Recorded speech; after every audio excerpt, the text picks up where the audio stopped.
పెద్దయినా మీ పేరేంటి? చెల్లయ్య. ఎంత వేసావు? మానేసి ఎప్పుడు నిన్నటి నుంచే పడుతుందా? జబ్బు అతనికి. ఏ జబ్బు వచ్చింది? హెచ్ఐవి జబ్బు. హెచ్ఐవి వచ్చిందా? ఆ జబ్బు వల్లనే మానేశాడు, చాలా కాలం మానేశాడు. మానేశాడు. మీకుందమ్మా? లేదండి. ఎన్నేళ్ళ క్రితం వచ్చింది ఆ జబ్బు? చాలా నెల అవుతుందండి. పిల్లలు ఉన్నప్పటి నుంచే వచ్చింది ఆ జబ్బు. ఆ పిల్లలు చనిపోయిన కానీ ఇంకా అలాగే భార్య భర్తల మీద బతుకుతానమ్మారు. పిల్లలు చనిపోయారా? చనిపోయారు. ఎందుకు చనిపోయారు? అలాగే ఇంకా జబ్బు చేసి ఆ పిల్లలకి కూడా జబ్బు వచ్చిందా? లేదు, జబ్బు రాలేదు కానీ ఒక పాప జబ్బు వచ్చింది. ఆ పాప పెద్ద పాపకు రాలేదు, చిన్న పాపకు వచ్చింది. చిన్న పాపకి సేమ్ జబ్బు వచ్చిందా? అప్పుడు మీకు కూడా ఉంటది కదా? లేదండి, నాకు టెయిల్ చేశారు కానీ లేదు. టెస్టులు చేశారు? చేశారు. పిల్లలకి వచ్చింది కానీ మీకు రాలేదు. మళ్ళీ రాకపోతే మంచిదే. లేదన్నారులే, చేశారు, తత్తపారు చేశారు. మందులు వాడుతున్నారా చెల్లయ్య? వాడుతున్నాడు. ఇప్పుడు కష్టపడలేరు మరైతే? లేదండి, కష్టపడలే. ఇల్లు మీదేనా? సొంత ఇల్లేనా? అది కాటా మీద కట్టారండి. అప్పుడు రేషన్ కార్డు మీద ఇల్లు ఇచ్చారా? ఇచ్చారు.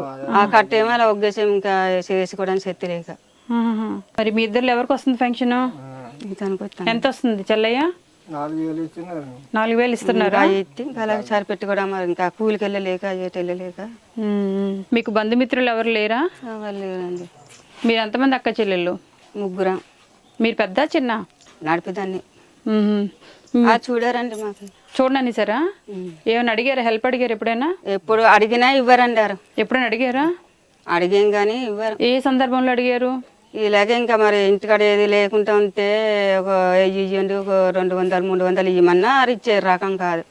ఇంకెందుకు అని ఇంక మేము ఇక్కడికి వెళ్ళాము. ఇంకా మీకెవరు లేరా? తమ్ముడు ఉన్నాడు కానీ మాకు పట్టింపు లేదు. ఎవరికొవరు చూస్తారండి, ఎవరు చూడారు. ఇంకా మరి ఉండడం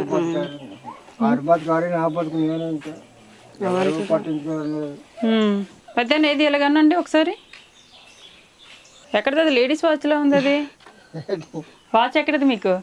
నరసింహ కొనుక్కున్నాడండి. కొనుక్కున్నారా? ఎంత? మీ ఆవిడ కొనుక్కొని వచ్చిందా నీకోసం? పెన్షన్ ఇస్తే కాకని అది చచ్చి ఇస్తావా లేదంటే అది. ఎంత ఎంత పెట్టుకున్నావు? 400 అండి. మీ ఆయనకి అవసరం అమ్మా 400 పెట్టి వాచ్ కొండం? ఇప్పుడు అంటే మరి టైం చూసుకోవడానికి అన్నాడా మాతని. టైం ఎంత అయింది? 4 అవుతుందా? పొద్దున్న 4, సాయంత్రం 4? పొద్దుగట్ల. ఎప్పుడు 4 ఇది? ఈయన పడవండి, చెవులకు నేను పడవు. మీ ఆయనకి వినపడవా? బాగా తయారయ్యావు నువ్వు ఒకరితో. ఇందాక గవర్నమెంట్ వాళ్ళు చెల్లయ్య పేరు మీద 1,00,000 రూపాయలు లోన్ రాద్దాము, ఇల్లు అవన్నీ కూడా రిపేర్లో ఉన్నాయి కదా, సరిగ్గా చేయలేదు కదా, నీ పేరు మీద రాద్దామని అనుకుంటున్నారు. నీ పేరు మీద ఆధార్ కార్డులో ఏ పేరు ఉంది నీకు? చెల్లయ్య. నువ్వు ఉండు. ఇంటి పేరు ఏంటి మీది? మూందులు. మరి ఇవన్నీ బాగానే అనిపించాయి కదా? అప్పుడప్పుడు గట్టిగా చెప్తేనే వినిపించదు కానీ ఇంకా చెప్తే. సరే రేషన్ తీసుకురండి.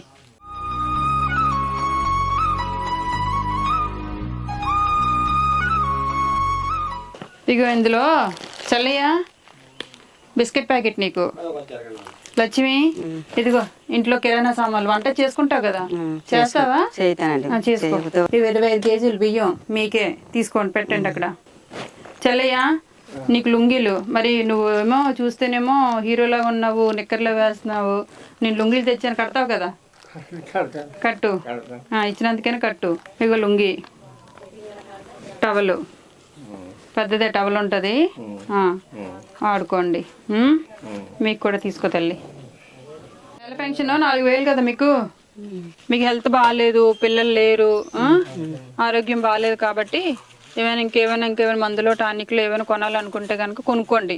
మీకైతే నేను 5,000 ఇస్తున్నాను. ఈ డబ్బులు మీ ఆయనకి ఇవ్వనా? ఇవ్వండి. మీ ఆవిడకి ఇవ్వనా? ఎవరికి ఇవ్వాలి? ఇద్దరు ఒక మాట మీద ఉండండి. ఇద్దరికి ఎవరికి ఇవ్వాలి? మా ఆయనకే. నేను మీ ఆవిడకే ఇస్తానయ్యా. నేను ఆడవాళ్ళకే నమ్ముతాను. నేను ఆడవాళ్ళకి అయితే బాధ్యతగా ఉంటారు.